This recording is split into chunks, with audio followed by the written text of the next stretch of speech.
कैलास राणा शिवचंद्र मौळी फणींद्र माथा मुकुटी झळाळी कारुण्य सिंधू भवदुःखहारी तुझवीन शंभो मज कोण तारी.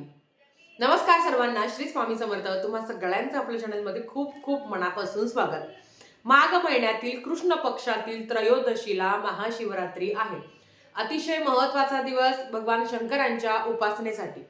असं म्हटलं गेलं आहे की भगवान शंकर हे वर्षभर निद्रा अवस्थेत असतात, पण महाशिवरात्री हा असा दिवस आहे की ह्या दिवशी भगवान शंकर हे निद्रा अवस्थेत नसून भक्तांच्या सगळ्या मनोकामना ऐकत असतात आणि त्यांचं शिवतत्व खूप जास्त प्रमाणात जागृत झालेलं असतं. आणि याचंच अवचित्त साधून कोणीही अगदी साधी जरी उपासना केली तरी भगवान शंकर त्यांच्यावर प्रसन्न होता आणि त्यांच्या मनातल्या सगळ्या इच्छा पूर्ण करतात. आज आपण बघणार आहोत की अशा काय गोष्टी आहे ज्या भगवान शंकरांच्या शिवपिंडीवर अर्पण केलं तर तुमच्या सगळ्या मनोकामना पूर्ण होतील. कुठल्या अडचणीसाठी काय अर्पण करायचं आहे ते आपण आजच्या व्हिडिओमध्ये बघणार आहोत. बघा, भगवान शंकरांच्या उपासनेचा सगळ्यात महत्वाचा काळ हा प्रदोष काळ असतो. महाशिवरात्रीच्या दिवशी 4 प्रहरी पूजा करायची असते. म्हणजे काय, 4 वेळा भगवान शंकरांची पूजा करायची असते. आता या 4 प्रहरामध्ये ज्यांची इच्छा असेल त्यांनी अगदी दुपारी 6 म्हणजे 15 तारखेच्या दुपारी 6 वाजेपासून ते 16 तारखेच्या पहाटे 6 वाजेपर्यंत जो 12 तासाचा काळ आहे तिथे तुम्ही अखंड तुमच्या घरातल्या शिवपिंडीवर तुम्ही जलाभिषेक करू शकता. अर्थात जेव्हा पाणी भरेल तेव्हा ते पाणी काढून घ्यायचं, परत पाणी टाकायचं, नवीन पाणी टाकायचं. आणि जे अर्पण केलेलं पाणी आहे ते तुम्ही ग्रहण करू शकता किंवा कुठल्याही झाडाला, तुळशीला सोडून कुठल्याही झाडाला तुम्ही अर्पण करू शकता. थोडक्यात काय, तुमच्याकडनं पण या 4 प्रहरी सेवेमध्ये भाग घेतल्यासारखं होईल. प्रत्येक वेळेस प्रहराच्या काळी जेव्हा 4 प्रहराचा जो काही काळ मी मागच्या व्हिडिओमध्ये सांगितला आहे 6 ते 9, 9 ते 12, 12 ते 3 आणि 3 ते 6 हे जे काही 4 प्रहरी काळ आहे ते तुम्ही 15-15 मिनिटं सेवा केली तरी चालेल.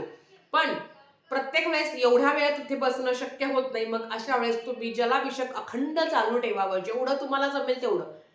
जोपर्यंत पाणी तुम्हाला टाकता येईल तोपर्यंत तुम्ही भगवान शंकरांच्या शिवपिंडीवर जल अर्पण करायचं आहे. बघा, भगवान शंकरांच्या उपासनेचा महाशिवरात्रीला 3 मूलभूत अंग आहेत: उपास, पूजा आणि जागरण. महाशिवरात्री, शिवरात्री ती रात्र ही शिवांची असते, शिवांच्या उपासनेची ती रात्र असते आणि या दिवशी आपल्याला जागरण करायचंच असतं. ज्यांना जसं शक्य होईल, जेवढं शक्य होईल त्यांनी जागरण करावं. आता मी तुम्हाला जो काही निशित काळ आहे तो तुम्हाला सांगते. तर बघा, जो काही 15 तारखेचा जो निशित काळ आहे ह्या वेळेस तुम्ही पूजा आवर्जून करावी. ज्यांना 4 प्रहरी सेवा म्हणजे 4 प्रहरी पूजा करता येणार नाही, ज्यांना फक्त 3 प्रहरी पूजा करता येईल, त्यांनी सुद्धा मी जो तुम्हाला निशित काळ सांगते आहे त्या काळात पूजा करावी. त्याचं तुम्हाला 100% 100 पट जास्त फळ मिळणार आहे. आणि ह्या निशित काळी जर तुम्ही रुद्राभिषेक केला, अगदी कुठली सेवा केली तरी तुमच्या मनोकामना पूर्ण होतील. आता तो काळ कुठला आहे तर मध्यरात्री 15 तारखेची रात्र. बरोबर, 15 तारखेची रात्र म्हणजे जेव्हा 12 नंतर खरं तर इंग्रजी वेळेनुसार 16 तारीख म्हणजे दुसरा दिवस सुरू होतो, पण आपल्याकडे जेव्हा सूर्योदय होतो तेव्हा दुसरा दिवस सुरू होतो, हे आधीच लक्षात घ्या. म्हणजे ती 15ची रात्र, तो 15चाच दिवस असणार आहे. ह्या वेळेसचा जो मुहूर्त सांगते 12:28 मिनिटांपासून 12:28 मिनिटांपासून ते रात्री 1:18 मिनिटांपर्यंत असणार आहे. 12:28 ते रात्री 1:18 पर्यंत असणार आहे. ह्या वेळेत तुम्हाला भगवान शंकरांची उपासना करायचीच आहे. दिवसभर नाही जमलं, बऱ्याच ताई आम्ही आता रविवार असल्यामुळे तुम्हाला कामं असेल किंवा काही सेवा राहिल्या असेल तर ह्या काळात आवर्जून कराव्या. आता भगवान शंकरांच्या सगळ्यांना जगजाहीर माहिती आहे की भगवान शंकरांच्या शिवपिंडीवर 1 लोटा जल जरी आपण अर्पण केलं तरी आपल्या मनातल्या मनोकामना पूर्ण होतात. आणि खरं तर 1 लोटा जल अर्पण केल्यावर मनशांती मिळते, जी लाख मोलाची आहे. सगळे उपाय आपण करतो. एखादं समजा सर्दी खोकला ताप आला तर दवाखान्यात जातो, पण कुठलाच डॉक्टर तुमच्या मनशांतीसाठी तुम्हाला कुठली गोळी देणार नाही, कुठलं औषध देणार नाही. ती मनशांती तुम्हाला मिळावी म्हणून भगवान शंकरांच्या शिवपिंडीवर 1 लोटा जल अर्पण करायचं. पाणी सुद्धा थंड असावं. भगवान शंकरांना जे काही अर्पण करणार आहे ते थंड असावं. पाणी ही कोमट वगैरे नाही, थंडगार पाणी असतं ते तुम्हाला भगवान शंकरांच्या शिवपिंडीवर अर्पण करायचं आहे. ओम नमः शिवाय, ओम नमः शिवाय या मंत्राचा मंत्र जप करायचा. जर तुम्ही 1 लोटा जल अर्पण केलं तर तुम्हाला मनशांती मिळते असं म्हटलं गेलं आहे. जेव्हा तुम्ही भगवान शंकरांना दूध अर्पण करता, बघा दूध अर्पण करणं, कच्चं दूध म्हणजे विकत आणलेलं दूध, न तापवलेलं दूध, मग ते तापवून फ्रीजमध्ये ठेवायचं आणि मग अर्पण करायचं नाही. भगवान शंकरांना कच्चं दूध अर्पण करता याची कथा पण तुम्हाला सांगते. जेव्हा समुद्र मंथन झालं होतं तेव्हा विष प्राशन करायची वेळ आली, तेव्हा भगवान शंकरांनी त्यांच्या कंठामध्ये विष प्राशन केलं होतं. त्यांना तो त्रास व्हायला लागला म्हणून त्यांना नीळकंठ नाव पडलं आहे. तो त्रास कमी होण्यासाठी त्यांना थंड दूध पिण्यासाठी सांगितलं होतं, म्हणून भगवान शंकरांच्या शिवपिंडीवर थंड दूध अर्पण करायची प्रथा आहे. तापवलेलं दूध फ्रीजमध्ये ठेवायचं नाही, कच्चं दूध ज्याला आपण म्हणतो, कच्चं दूध, थंड दूध तुम्हाला अर्पण करायचं. कच्चं दूध अर्पण केल्यावर दीर्घायुष्य प्राप्त होते असं म्हटलं गेलं आहे.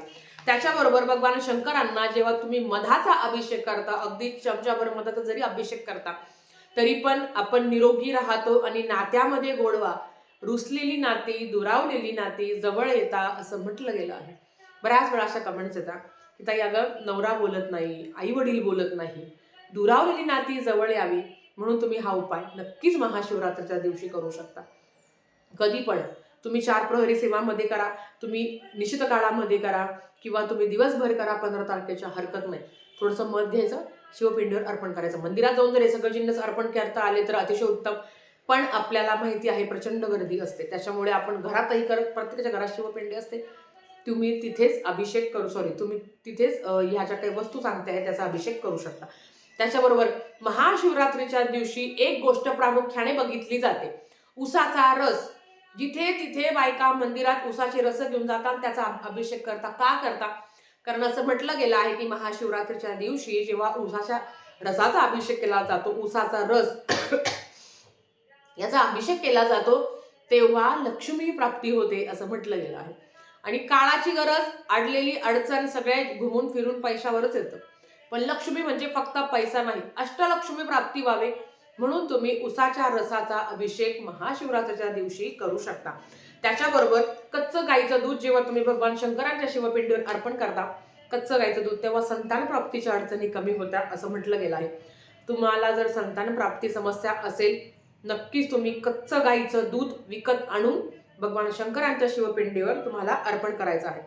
त्याच्याबरोबर ज्यांना पितृदोष आहे त्यांनी काळे तीळ अर्पण करायचे आहे. काळे तीळ बाजारात मिळतात, काळे तीळ आणायचे, ते पाण्यामध्ये टाकायचे आणि ओम नमः शिवाय, ओम नमः शिवाय. भगवान शंकर हे पितरांचे देव आहे, सगळ्यांना माहिती आहे, म्हणून त्यांच्यापासून तुम्ही जेव्हा भगवान शंकरांची उपासना करता तेव्हा तुमच्या पितरांची अडचण सुद्धा कमी होते, म्हणजे असं आहे. म्हणून तुम्ही नक्कीच ह्या दिवशी जर तुम्हाला पितृदोष असेल किंवा नसेल, पितरांना सद्गती मिळावी म्हणून तुम्ही ह्या दिवशी आवर्जून भगवान शंकरांच्या शिवपिंडीवर प्रत्येकाने काळे तीळ थोडेसे टाकून पाण्यामध्ये त्याचा पण अभिषेक तुम्ही करू शकता.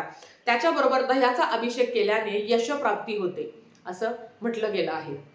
यश प्राप्ती होते असं म्हटलं गेलं आहे. नक्कीच तुम्ही थोडंसं दूध आहे, कारण ज्या 4 प्रहरी सेवेमध्ये पण दूध अभिषेक आपल्याला सांगितलं आहे की दह्याचा अभिषेक करायचा आहे, तर त्या 4 प्रहरी सेवेमध्ये पण सांगितलं आहे. तुम्ही दह्याचा अभिषेक करत असताना तांब्याच्या डिशमध्ये, तांब्याच्या वाटीमध्ये दही घेऊ नका, कारण जेव्हा दही आणि तांब एकत्रित येतं तेव्हा ते विष तयार होतं. स्टीलच्या डिशमध्ये, स्टीलच्या वाटीमध्ये दही घ्या आणि ते तुम्हाला अर्पण करायचं आहे. ओम नमः शिवाय, ओम नमः शिवाय ह्या मंत्राचा मंत्र जप करायचा आहे. कर्जबाजारीपणा कमी व्हावा म्हणून ह्या दिवशी मसूर डाळ भगवान शंकरांना अर्पण केली जाते. कर्जबाजारीपणा, आता घरात बसून फक्त सेवा केल्याने होत नाही, जो प्रामाणिकपणे कष्ट करत असतो त्याच्यावर परमेश्वराची कृपा असतेच. नक्कीच तुम्ही मसूर डाळ अर्पण करू शकता. आडलेली कामं व्हावी, इच्छापूर्ती व्हावी, भगवान शंकरांनी माझ्यावर प्रसन्न व्हावे, माझ्या आयुष्यातील दुःख, दरिद्र, त्रास, संकट, कष्ट कमी व्हावे. कारण प्रत्येकाला पितृदोष आहे, प्रत्येकाला संतान प्राप्ती हवी आहे असं नाही आहे. प्रत्येकाला म्हणतो ना आपण की प्रत्येकाला ज्या काही अडचणी सांगितल्या आहेत त्याच आहे असं नाही. पण फक्त चंदन पावडर बाजारात मिळते, ती चंदन पावडर आणून आपल्या पाण्यामध्ये मिक्स करायची आणि भगवान शंकरांच्या शिवपिंडीवर अर्पण करायची. ओम नमः शिवाय, ओम नमः शिवाय या मंत्राचा मंत्र जप करावा. असं म्हटलं गेलं आहे की चंदनाच्या याचा जेव्हा अभिषेक आपण करत असतो चंदनाच्या म्हणजे चंदनाचा अभिषेक भगवान शंकरांच्या शिवपिंडीवर आपण करत असतो, तेव्हा मनोकामना पूर्ण होते. आणि ज्या काही अडलेली कामं आहे, कोणी हितशत्रू आहे, एखादं काम पेंडिंग आहे, खूप अडचणी आहे, मार्ग मिळत नाही आहे, तेव्हा तुम्ही ही सेवा केल्याने तुमच्या मनातल्या इच्छापूर्ती होणारच असं म्हटलं गेलं आहे. आणि मनी नाही भाव आणि देव मला पाव, मनात काहीच भाव नाही, फक्त अर्पण करण्यात हे अर्थ नाही. शेवटी तुमचे कर्म चांगलं असणं तेवढं महत्वाचं आहे. आणि ह्या दिवशी एक तरी बेलपान 108 केले तर अतिशय उत्तम. म्हणून तुम्हाला मी आधीच म्हटलं, मनीने भाव आणि देव मला पाव. 108 बेलपान भेटले तरी चालेल, नाहीतर एक बेलपान अर्पण करावं. ओम नमः शिवाय, ओम नमः शिवाय ह्या मंत्राचा मंत्र जप करावा. नक्कीच भगवान शंकर तुमची माझ्या सगळ्या इच्छा, चांगल्या इच्छा आपल्या पूर्ण करो, हीच मी भगवान शंकरांच्या चरणी प्रार्थना करते. आणि आजचा व्हिडिओ इथेच थांबवते. आवडला असेल तर लाईक, शेअर, सबस्क्राईब करा. भेटूया परत अशाच एका नवीन व्हिडिओ सोबत. तोपर्यंत श्री स्वामी समर्थ.